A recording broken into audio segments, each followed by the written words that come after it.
Ora, boa tarde, bem-vindos a mais um vídeo no nosso canal. Hoje Mais uma semana.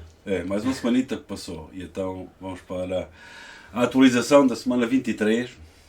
Começamos como sempre com a atualização dos portfólios. O BTC, como sempre, nada a adicionar. Vai andando, o DCA, que é a ideia. Mais 50 euros investidos. De resto não há mais nada a dizer sobre esse portfólio. Agora nos ETFs. Houve, finalmente, como entramos no novo mês, né, de junho, o reforço de 120 euros, de 30 em cada ETF. Mais um reforço adicional, como falámos no último episódio, como era verão e tinha que haver assim uma prendinha. Foram investidos mais de 200 euros, 50 em cada ETF. E isso foi comprado mais ou menos com uns dias de diferença, por isso andou ali. vai dar mais ou menos. Vai dar mais ou menos a mesma coisa. Mas o que interessa é que foi reforçado e que, pronto, vale mais hoje, não é? Vocês podem ver os portfólios todos seguindo os links que estão no vídeo. Na Snowball. Porque aí é inserido toda a informação. E assim podem ver o valor atual, o que é que tem, o que é que não tem. Pronto, vamos para o portfólio maiorzito, o mais interessante, que é o dos dividendos. Esta semana que passou, recebemos um dividendo de uma empresa que se chama-se B2i, que é uma empresa de cobrança de dívidas. Muito interessante, que eu, quando era irresponsável com a economia, esses tipos vinham cobrar a mim, mas agora sou eu dono deles. Exatamente. Por isso, é sempre uma coisa boa. A vida dá muitas voltas. E então o dividendo deles foi bastante bom, foi de 1953 euros.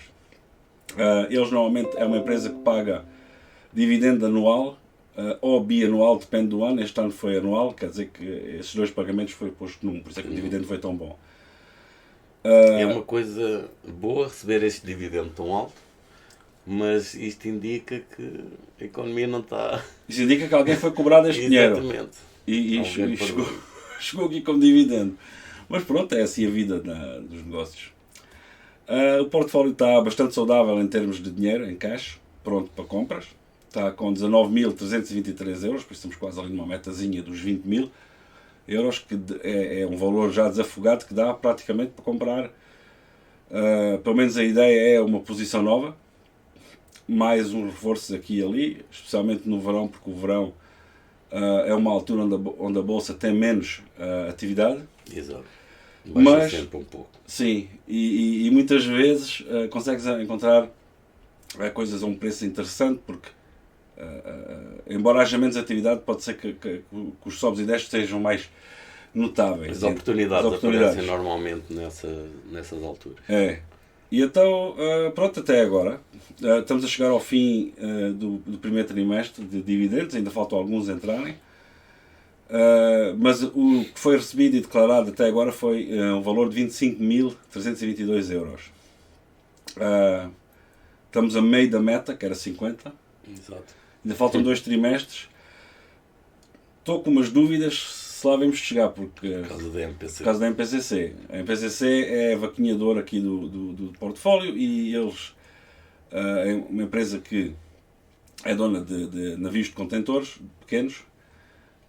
E agora no primeiro trimestre eles decidiram que vão entrar vão entrar em modo de investir. Exatamente. Quer dizer que vão tentar renovar a frota, vão tentar arranjar talvez certas coisas nos navios para serem mais como é que é dizer? Competitivos. E então baixaram o dividendo, o pagamento do resultado era mais ou menos 70%, e eles estão a projetar pagar entre 35% e 50%. Pode ser uma coisa má para já, não má, vai diminuir o dividendo, mas pode ser uma coisa muito boa para o futuro, porque se calhar o preço da ação vai descer um pouco, vai haver oportunidade de fazer mais compras, para depois, quando tiver esses investimentos estiverem a andar, claro que o dividendo vai ser maior. É assim, o mercado, aliás, nesse dia reagiu mal. O mercado mandou a ação da MPCC, abriu 15% para baixo, mas acho que acabou no dia para aí nos 11%, 12%. Só que temos que ver assim, ok, o dinheiro está lá, pode não vir em dividendo, mas está investido em quê? Em aço, em navios, em ativos. Se esta é a altura que a direção da empresa vê como uma boa altura para investir, até agora tenha feito tudo correto, Exato. eu confio neles 100%. Senão não estava investido lá. Exato. Por isso eu acho que é uma coisa boa. Nem sempre é bom pagar altos dividendos, também tens que investir um pouco. Exato, senão a empresa não vai evoluir nunca. Exato. Vai ficar na mesma. E normalmente nas empresas cíclicas é assim, no topo do ciclo paga-se bons dividendos. Não se investe, porque o preço de novos ativos está muito alto. Quando o mercado baixa um bocado, entras em modo de investimento e é natural que baixe o dividendo. Pronto, vai afetar talvez a nossa meta dos 50 mil euros. Ainda não sabemos. Porque pode ser, pode não ser, mas tem outras que podem pagar mais. Sim, podem outras pagar mais, ainda temos que ter em conta o dinheiro reinvestido, que esse nunca, normalmente, eu não faço conta com isso, é tipo um bónus. Mas pronto, vamos ver, vai ser um ano interessante a última parte agora, os últimos 6 meses. E então, hoje pensámos um bocado que talvez o Nuno explicasse aqui um bocado sobre o BTC, até eu gostava de aprender mais, embora já faça o DCA em BTC, não sei 100% o que é, como foi feito, qual é a ideia. Comecei porque, pronto, é uma coisa que me parece a mim boa para o futuro. Exatamente. É difícil de explicar em muito pouco tempo, mas resumir. O BTC ele foi feito em 2008 por alguém, ou um grupo de pessoas, ou ninguém sabe. Deram-lhe o nome de Satoshi Nakamoto, a quem fez o BTC. Ele foi feito na crise de 2008, na crise subprime. A ideia do BTC era criar uma moeda completamente descentralizada que não tivesse intervenção de nada nem de ninguém. Porque nessa altura que tu estás a dizer foi quando havia aquele grande problema com os bancos. Exatamente. E que a população, obviamente, ficou ainda menos confia neles. Exatamente. E então criou uma coisa completamente descentralizada, porque ninguém, nem o Satoshi Nakamoto, quem o inventou, vai conseguir mexer no BTC. Pois, porque o grande problema, pelo menos para mim, gosto de uma coisa mais ou menos segura, embora nada na bolsa seja 100% segura, eu ouvi ou li, a maioria do cripto tu podes manipular. Tu podes ter um dia, não sei quantos, por exemplo, o segundo maior, como é que ele se chama? O Ethereum. O Ethereum, no outro dia pode haver X mais Ethereums dados a outra pessoa. Exatamente. Mas o BTC não é assim, para não? Não. O BTC é deflacionário. O BTC vão existir 21 milhões de moedas. Neste momento estão à volta de 19 milhões, se não estou em erro, que já saíram. Então está quase lá. Está quase lá, mas o quase lá, o engraçado do BTC é que o quase lá, o último BTC vai sair para a rua, vai ser minerado em 2140. Uau. 2050, já cá não estou. Tivemos estes 15 anos, 19 milhões que saíram para a rua e agora temos 2 milhões para sair em 100 anos, em mais de 100 anos. Mas para mim, como investidor, isto aqui é uma matemática muito simples, se isto é assim. Então se não há mais, quanto mais as pessoas têm, mais ele vai ter... Mais o valor do BTC como é que, há muita gente que diz como é que vão achar um valor para o BTC, porque é que o BTC vale 20 mil, vale 50, vale 100. O BTC ele aumenta e diminui por a lei da oferta e da procura. Quanto menos BTC houver e mais procura houver, mais ele aumenta. Exato. Porque de 4 em 4 anos muda o ciclo do BTC. E o que é que faz? O BTC é minerado com uns computadores super avançados, com umas contas... Placas gráficas, não é? Placas gráficas. É umas contas matemáticas muito avançadas. Cada vez vão ficando mais difíceis. Então há menos. Cada vez há menos e de 4 em 4 anos. Por exemplo, cada bloco de BTC minerado a pessoa ganha um bónus. Neste momento tem 3 BTCs e qualquer coisa. Okay. Cada bloco. De 4 em 4 anos, essa recompensa vai ser 50% diminuída. Okay. Por isso, houve o ano passado, em 2028, vai passar para menos de 2 BTCs cada bloco. E sucessivamente até 2140. Mas vai fazer cada vez mais escasso. Pois. Mas uma dúvida que eu tenho é, porque pronto, embora já haja cripto há alguns anos, mesmo assim ainda é uma coisa que as pessoas têm um bocado de receio, não é? Muito receio. Principalmente porque se ouve falar muitas vezes. Por isso é que eu digo, o BTC é BTC. O resto, altcoins, memecoins, coins, tudo o que há, é outra coisa completamente diferente. Porque todas essas moedas, além do BTC, têm um dono, tem alguém por trás, tem uma equipa. O BTC nós sabemos que vai ser 21 milhões o supply dela e acabou. As outras não. Há muitas que nem limite, como o Ethereum, nem limite tem. Mas o BTC já existe países que têm BTC. Já existem fundos de investimento em BTC. É isso que... Quer dizer que, para mim, parece uma coisa mais segura. Está cada dia mais seguro. E a partir do momento em que institucionais, em que países, em que bancos, em que toda a gente começou a pensar num fundo de reserva de BTC, principalmente... Se calhar até vem a ser o novo ouro. Porque era antigamente... Era isso que eu ia dizer. Por exemplo, nós temos o caso da BlackRock. O CEO da BlackRock sempre foi contra o BTC. Até há 2 anos, mais ou menos. Depois abriu os olhos. Depois, de repente, veio para a rua, cria um ETF de BTC e começa a dizer que o BTC é o ouro digital. Pois. E nós estamos a falar da BlackRock, o maior fundo de investimentos do mundo. Atualmente trabalha com cerca de 13 trilhões de dólares. Então, mas isso até tem, se formos a ver, para quem sabe mais ou menos como é que isto do ouro funciona, não existe mais ouro. O ouro que existe na Terra é aquele, não há mais. É aquele, exato. Tem que ser minerado. Tem que ser minerado. Pode ser difícil chegar lá, não sei o quê, mas não existe mais, não consegues produzir mais. Não. E então, o BTC é exatamente igual, porque a recompensa da mineração vai sendo cada vez menor no BTC, por isso tem a tendência do preço ser cada vez maior. Exato. Existem estudos, existem muita coisa em que falam do preço do BTC em 2030. Há muita gente que põe o preço do BTC em 1 milhão. Pois. E depois será? Não será? Nós temos que ver o passado. É isso que eu ia dizer, porque é assim, uma pessoa diz, 1 milhão é muito dinheiro. Ok, mas o BTC, quando nós começámos a falar disso aqui juntos, estava a 18 mil dólares. Exatamente. E baixou ainda aos 15. E baixou aos 15. Nós ainda ponderámos nessa altura comprar um BTC por inteiro, só que, pelo menos da minha parte, aquela gananciazinha, se ele baixasse mais um bocado, esperei. Falava-se nessa altura, podia chegar a 12, a 12 6. Uma pessoa depois pensa, ok, vou esperar um bocado, e de repente ele está a mais de 100 mil dólares. É a vantagem do DCA. Pois. Com o DCA eles apanharam exatamente. Se não tivesse, é o que eu digo, a gente ao princípio faz muitas asneiras. Se não tivesse ouvido esses influencers todos, essa dúvida que pairava no ar, a melhor coisa é fazer um DCA, comprar.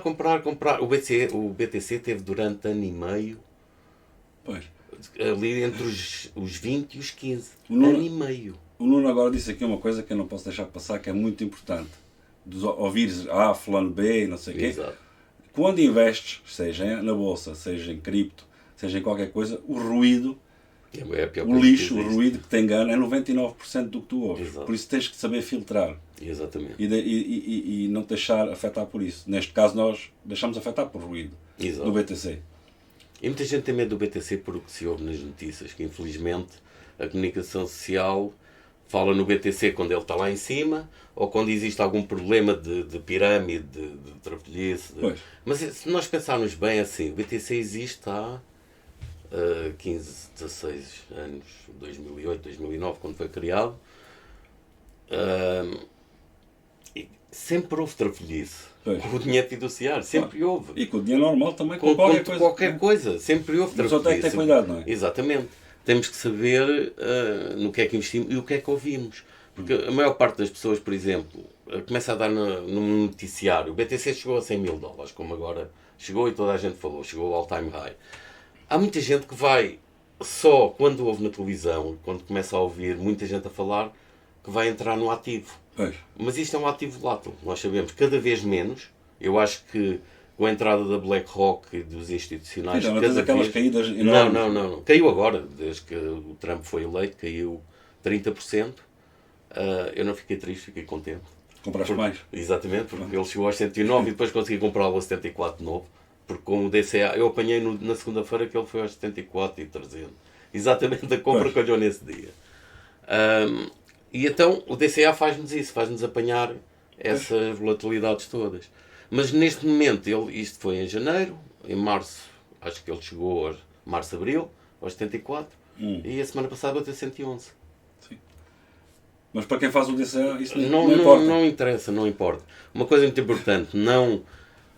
se ouvirem, por exemplo, um influencer, uma pessoa qualquer, a falar que lhes dão uma porcentagem muito grande de ganho, coloquem dinheiro aqui, oferecemos tanto por mês, tanto, fujam. Isso é pirâmide, isso é uma coisa. A coisa mais certa no BTC é fazer a autocustódia, porque, como se costuma dizer, not your keys, not your coins. Exato. Não tens a chave, não tens a moeda.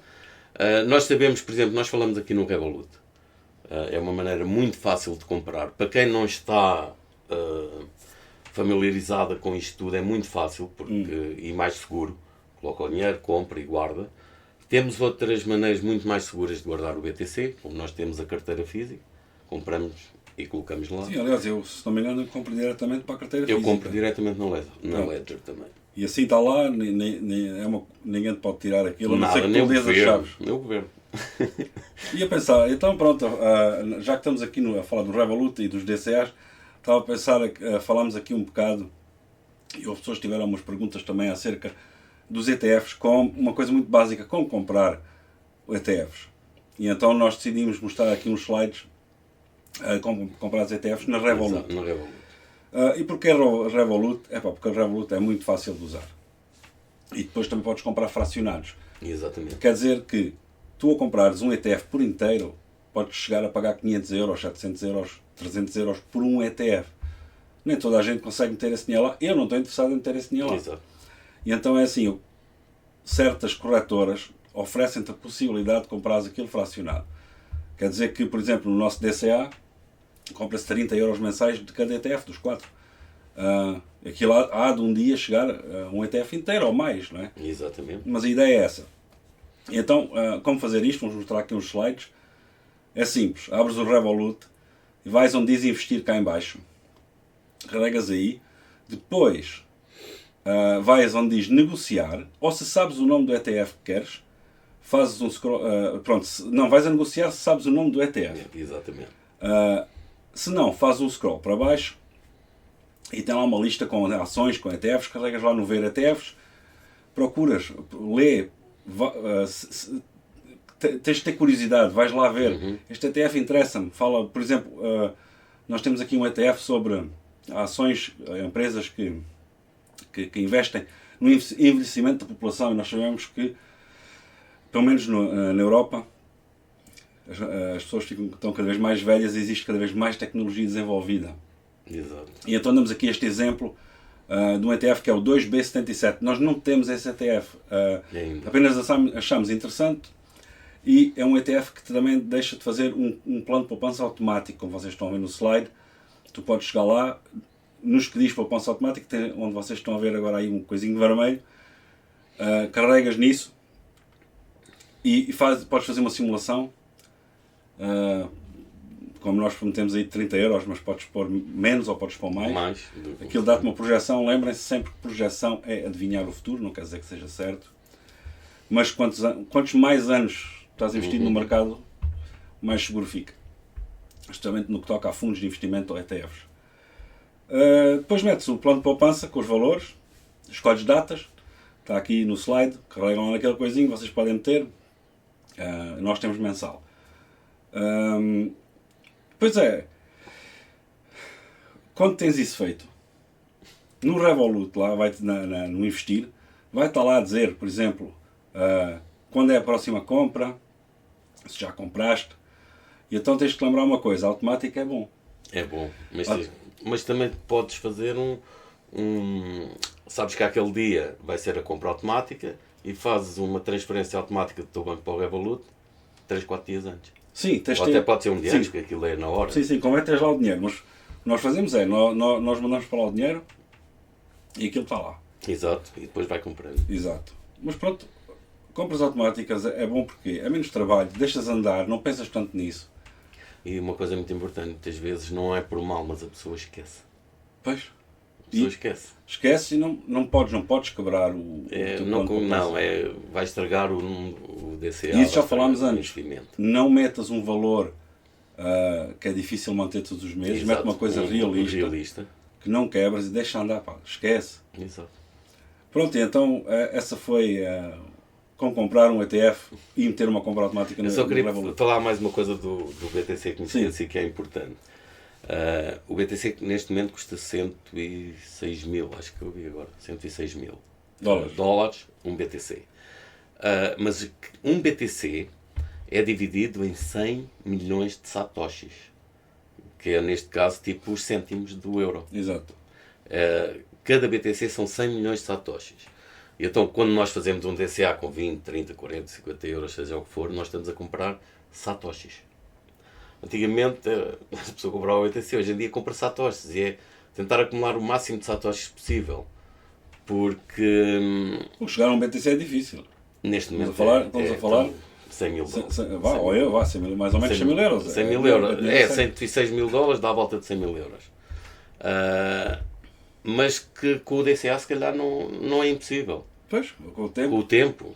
Depende do tempo que a pessoa queira fazer o DCA. Uma coisa que falam muito é que o dinheiro fiduciário, o dinheiro que nós temos hoje em dia, o dólar, o euro, é muito inflacionário. E cada vez que há uma crise, eles imprimem dinheiro do ar. Aquilo praticamente... Sim, praticamente a maioria do dinheiro do mundo não existe. Não existe. Antigamente tinhas de ter ouro para fazer. Estava ligado ao ouro. Neste momento não, está ligado à dívida. Tu imprimes dinheiro, crias dívida. Cada vez é maior. Cada vez é maior. Por isso é que os Estados Unidos estão com 37 ou 38 trilhões de dívida e aquilo não vai parar nunca. E eu penso que o dinheiro fiduciário tem tendência cada vez mais a acabar. Pois. Temos a vantagem também porque o BTC foi feito para ser vendido e comprado perto pessoa para pessoa, sem ninguém à volta. Não há governos, não há bancos, não há nada. Hoje em dia temos as corretoras porque nos facilita e tem o perto-perto tem uma coisa que é eu vendo-te a ti, tu vendes-me a mim, se nós conhecemos tudo bem, mas nós podemos fazer uma transação com pessoas que não conhecemos do outro lado do mundo. Pode ser enganado. Pode ser, podes mandar o BTC primeiro ou o dinheiro primeiro e nunca haver. Hoje em dia as corretoras têm já dentro das corretoras o P2P, o peer-to-peer, e dão-te garantias. Pois. Porque a transação é feita dentro da corretora e só é validada depois dos dois confirmarem que receberam uma parte ou outra. Isso ajuda bastante. Bastante. E evita muita fraude que muita gente fala no BTC. Ok, então vamos às perguntas. Temos aqui duas perguntas do Paulo Freitas. Que corretora usam para investir? Ora, o portfólio dos dividendos está numa corretora escandinava, que é a Nordnet, que está cotada na Bolsa de Estocolmo. Lá temos as ações e fundos de investimento. O portfólio dos ETFs está na Revolut. Porque é fácil. É mesmo muito mais fácil. Para quem quer começar, não complicar. Manda dinheiro, vai comprando, acumula. Pois. Depois ter uma quantia, se quiser, nós conseguimos... Nós com o tempo vamos fazer uns vídeos explicando das carteiras e de outras maneiras de guardar. Eu já tive, por exemplo, para ETFs, a DGiro. Eu, por acaso, gosto da DGiro, acho que é uma boa plataforma. Só que o problema da DGiro é que quando compras um ETF tem que ser por inteiro. Exatamente. E há certos ETFs que eu sinceramente não tenho nem interesse nem meios para meter lá 500 mil euros por mês. Não tenho. É uma vantagem da corretora. A vantagem do Revolut é essa, que está fracionado e é muito mais fácil. A corretora que usamos para o cripto, na carteira, neste caso é a carteira. É diretamente na carteira. Tem lá uma opção. Exatamente. Que dá para comprar diretamente. Pode não ser a opção mais barata, porque eu acho que... Mas eu acho que neste momento é a mais segura. Sim, segura. Então, pronto, a gente quer que aquilo vá diretamente para ali. Exatamente. Eu uso para a cripto, neste momento, 6 corretoras. Tenho moedas em várias corretoras e faço trade em várias corretoras. E tens várias carteiras também que podes usar físicas.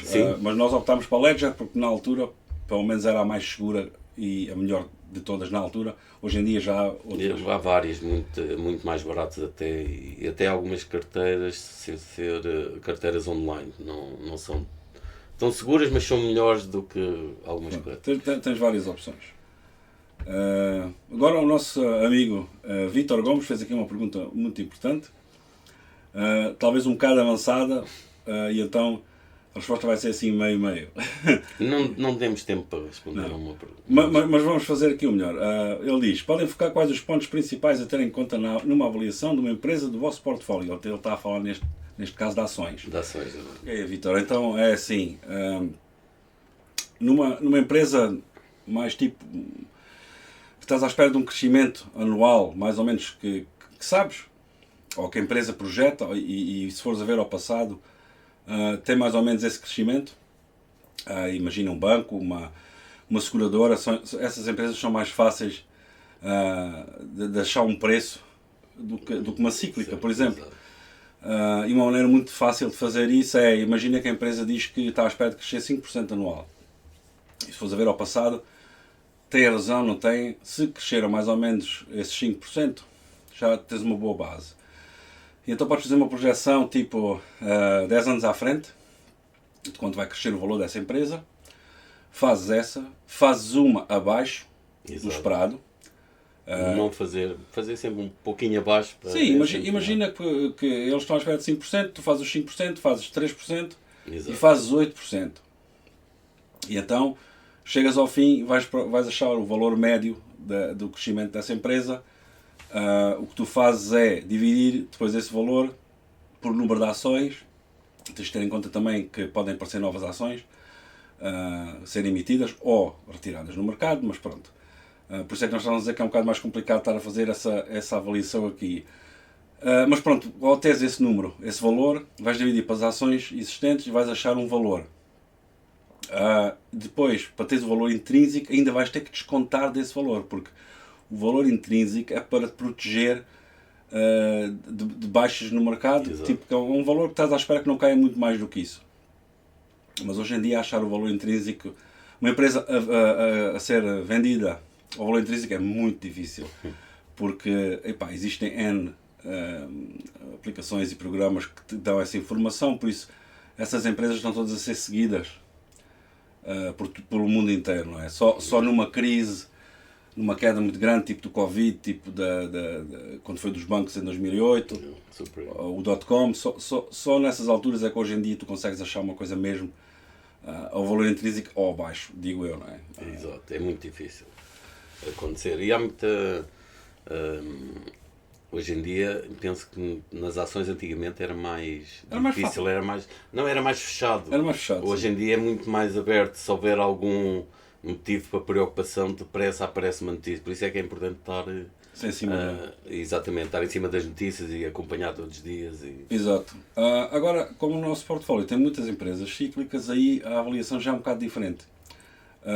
Porque as cíclicas têm certos booms no mercado ou tempos muito maus. Mas nós não vamos ter isso em conta. Nós temos de saber o ciclo desse tipo de trade que essa empresa está metida. Por exemplo, transporte de produto. Quer dizer, diesel para aviões, diesel para carros, gasolina. Tu tens as refinarias que fazem manutenção e aí há menos transporte, por isso normalmente essas ações caem um bocado. Pronto, isso é o ciclo anual normal. E então tens que conhecer esse ciclo desse tipo de empresa onde tu estás investido e está pronto para investir nessas caídas. Exatamente. Por exemplo, se tens de saber o tamanho da frota, qual é a idade da frota, qual é a idade da frota em geral, não só dessa empresa. Se há muitos navios que estão prontos para ir para reciclagem, quantos novos vão vir para a água, porque quanto menos navios há, mais sobe os ganhos. Não é? Exatamente. Tens de saber isso, tens de saber a idade da frota, o valor do aço. Se essa empresa fechar hoje, quanto é que recebe por reciclagem dos navios. Pronto, então o valor do aço mais os contratos, isso vai-te dar mais ou menos uma ideia de como fazer a avaliação. Se não sabes fazer a avaliação, existem N relatórios que saem semanais de bancos ou empresas de investimento onde falam dessa empresa e, embora eles fazem o mesmo que nós, que é adivinhar o futuro, que é sempre assim, pelo menos as contas que eles fazem do valor do material é certa. Podes usar isso como indicação. E eu uso também como informação adicional, não é? Exato. E então, no fim, quando eu faço um investimento desses, eu vejo isso tipo como um empréstimo. Eu sei mais ou menos quanto me vai dar dividendo em 2 anos, 3 anos no máximo, porque empresas cíclicas não podes fazer projeção para 10 anos. Tipo, como investir na Coca-Cola ou num banco, esquece, não consegues. E então eu gosto de fazer uma projeção quantos anos mais ou menos E tu consegues ver mais ou menos, muitas vezes, quantos anos têm de contratos? Sim, ou alguns contratos têm. E é simples, por acaso as cíclicas marítimas é muito fácil. Tu vês o preço diário do navio, Exato. Os custos, estamos a falar de gasóleo, a tripulação, etc. Quanto é que entra de contrato? E sabes, Exato. Se entram, basta fazer a conta. Se entram 20 mil dólares por dia no contrato e os custos de manutenção são 10, então quer dizer que há aí 10 de lucro, não é? Consegues fazer mais ou menos uma projeção de quanto, e sabes mais ou menos quanto é que a empresa paga, consegues fazer uma projeção mais ou menos educada de quanto vais receber de dividendo. Depois, no que toca a reforçar as posições, tens de ser disciplinado, não é? Compras quando o ciclo está baixo. Exato. E normalmente o ciclo é fácil de prever, porque o ciclo anual normal, não estamos a falar de coisas extraordinárias que acontecem, tipo o canal do Panamá ser fechado, uma coisa assim, são coisas extraordinárias. Mas, por exemplo, a manutenção de refinarias não é extraordinária, é normal, todos os anos acontece, tens de disciplina e investes quando desce, quando está lá em cima estás quieto. É simples. Ou então fazer um DCA e estar quieto. Sim, mas isso talvez nas empresas... Nas empresas é difícil, nas ações. Não, mas eu diria que dá para fazer, só que aí tens que ir àquelas que estás à espera que subam ao longo dos anos. É mais tipo um banco, uma seguradora, mais estável. Eu, se tivesse Coca-Cola, por exemplo, ou um banco, podia fazer assim, entrava dinheiro, quando chegava do dividendo eu não queria saber se estava para cima ou para baixo, comprava na altura. Enquanto nas cíclicas tens de ter outras coisas em conta. E ter em conta que também vamos ter que acabar por hoje. Por isso, olha, muito obrigado pelas perguntas, obrigado por verem, façam-nos perguntas. Continuam a perguntar cada vez mais para nós conseguirmos responder. E nós adoramos perguntas porque também aprendemos com isso. Exatamente, faz-nos estudar para conseguir responder. Exatamente. Essa pergunta. Porque nós não sabemos tudo, ninguém nos foi ensinado. Exatamente. E nós aqui no canal estamos a partilhar a nossa viagem também como amadores. Exato. Estamos o nosso principal objetivo é dizer às pessoas... Tirar o medo, para já. Tirar o medo e dizer às pessoas que nós conseguimos, toda a gente consegue. Exato. Só tem que fazer uma coisa. Começar hoje. É a coisa mais importante. Investir hoje. Então pronto, obrigado, até à próxima. Boa tarde e até à próxima.